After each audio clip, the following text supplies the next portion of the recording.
क्या सच में एक बहुत बड़ा बिजनेस एम्पायर बनाने के लिए करोड़ों रुपए चाहिए? अगर किसी को भी ऐसा लगता है, तो शायद वो एक बहुत बड़े भ्रम में जी रहे हैं। आज हम उसी छिपे हुए फॉर्मूले को समझेंगे, जिसका इस्तेमाल भारत के सबसे बड़े-बड़े उद्यमियों ने किया है। यही तो वो सवाल है ना? जो ज्यादातर लोगों को अपना बिजनेस शुरू करने से रोक देता है। सबको लगता है कि बिना भारी भरकम बैंक बैलेंस के सफलता मिल ही नहीं सकती। पर क्या ये वाकई सच है? सच कहूं तो ये बिजनेस की दुनिया का सबसे बड़ा झूठ है। अगर पैसा ही बिजनेस का असली मंत्र होता, तो धीरूभाई अंबानी और नारायण मूर्ति जैसे दिग्गज कभी भी अपना इतना बड़ा साम्राज्य खड़ा ही नहीं कर पाते।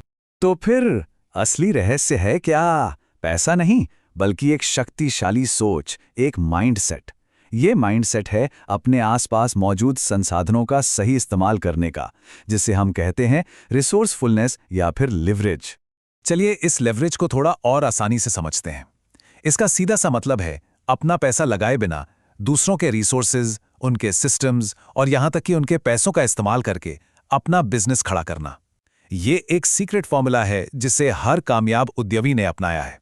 देखिए, ज्यादातर लोग कैपिटल माइंडसेट से सोचते हैं, मुझे बिजनेस शुरू करने के लिए पहले पैसे चाहिए। लेकिन एक सफल उद्यमी लिवरेज माइंडसेट से सोचता है, मैं दूसरों के संसाधनों का इस्तेमाल कैसे कर सकता हूं। और बस यहीं से सारा फर्क पैदा हो जाता है। इस बात को और अच्छे से समझने के लिए चलिए कुछ रियल लाइफ हीरोज की जिंदगी में झांकते हैं। शुरुआत करते हैं धीरूभाई अंबानी से। एक ऐसा नाम जिसे आज कौन नहीं जानता। जब धीरूभाई यमन में काम करते थे, तो उन्होंने एक बहुत ही सरल लेकिन दमदार कॉन्सेप्ट सीखा, आर्बिट्राज। उन्होंने देखा कि यमन में पेट्रोल सस्ता था और भारत में महंगा। तो उन्होंने बस इसी गैप का फायदा उठाया, वहां से सस्ते में खरीदा और भारत में ऊंचे दाम पर बेचना शुरू कर दिया।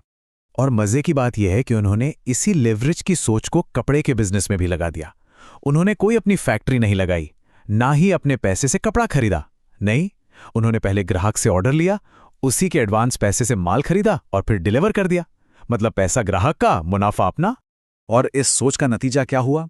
आज रिलायंस सिर्फ एक कंपनी नहीं, बल्कि 19 लाख करोड़ की एक पूरी इंडस्ट्री है। ये दिखाता है कि अगर पैसा नहीं है, तो दूसरों के पैसे और मार्केट के गैप को समझना कितना जरूरी है। अब एक और जबरदस्त उदाहरण देखते हैं नारायण मूर्ति का। वो इंसान जिसने भारत को आईटी सेक्टर का ग्लोबल लीडर बना दिया। लेकिन क्या आपको पता है कि जब उन्होंने इन्फोसिस शुरू की, तो उनके पास खुद को संभालने तक के पैसे नहीं थे। उन्होंने भी लेवरेज का ही इस्तेमाल किया, लेकिन पैसे का नहीं, नॉलेज का।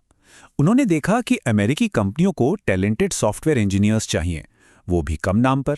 तो उन्होंने पहले न्यूयॉर्क की एक कंपनी से डील पक्की की, क्लाइंट से पैसे लिए और फिर उन्हीं पैसों से कंप्यूटर खरीदकर प्रोजेक्ट पूरा कर दिया। और नतीजा, आज इन्फोसिस की मार्केट वैल्यू 6.5 लाख करोड़ से भी ज्यादा है। अगर नारायण मूर्ति भी पैसों का बहाना बनाते, तो शायद आज इन्फोसिस का नाम भी कोई नहीं जानता। उन्होंने पैसों का नहीं, स्किल्स का लेवरेज किया। तो इन महान कहानियों से जो सबक मिलता है, उसे हम 4 सिंपल स्टेप्स में बदल सकते हैं। एक ऐसा ब्लूप्रिंट जिसे इस्तेमाल करके कोई भी अपना बिजनेस 0 से करोड़ों तक ले जा सकता है। ये 4 कदम एक रोड मैप की तरह हैं। पहली चीज, प्रॉब्लम ढूंढना। दूसरी, नेटवर्क बनाना। तीसरी, छोटे छोटे कदमों से शुरुआत करना। और चौथी, लगातार सीखते रहना। चलिए एक एक करके सबको समझते हैं। तो सबसे जरूरी बात, $1 बिलियन आइडिया के पीछे भागना बंद कर दीजिए। अपने आसपास देखिए, उन समस्याओं की लिस्ट बनाइए जो लाखों करोड़ों लोगों को सच में परेशान कर रही हैं। दुनिया के सबसे बड़े बिजनेस किसी आइडिया से नहीं, बल्कि किसी बड़ी समस्या के समाधान से ही बने हैं। अब सवाल आता है, पैसा कहां से आएगा? पैसा नहीं, पहले नेटवर्क चाहिए। ज़ोमैटो और ओयो को देखिए, उनके पास अपने रेस्टोरेंट या होटल नहीं है। उन्होंने क्या किया? उन्होंने एक नेटवर्क खड़ा किया, दूसरों के संसाधनों को अपने ब्रांड से जोड़ दिया। आज के दौर में बिजनेस पैसे से नहीं, नेटवर्क और भरोसे से बनता है। अक्सर लोग एक ही झटके में 100 करोड़ कमाने का सपना देखते हैं, लेकिन हर बड़ा बिजनेस छोटे छोटे कदमों से ही शुरू होता है। Amazon ने सिर्फ किताबें बेचकर शुरुआत की थी। तो क्या करना है?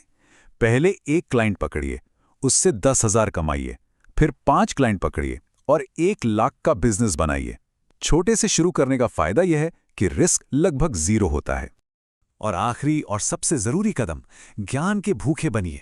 बड़ा बिजनेस खड़ा करने के लिए पहले जमीनी हकीकत को समझना पड़ता है। यही वजह है कि रतन टाटा को टाटा स्टील की फैक्ट्री में मजदूरों के साथ काम करने भेजा गया और धीरूभाई अंबानी ने पेट्रोल पंप पर काम करके बिजनेस के असली सबक सीखे। असली ज्ञान किताबों में नहीं, बल्कि मैदान में ही मिलता है। तो आज हमने उस फॉर्मूले को समझा है जिससे शून्य से करोड़ों का बिजनेस खड़ा किया जा सकता है। अब ये फैसला आपका है कि इसे सिर्फ सुनकर भूल जाना है या अपनी जिंदगी में इसे लागू करना है। सवाल बस एक है, वो कौन सी समस्या है जिसे आप हल करने के लिए तैयार हैं।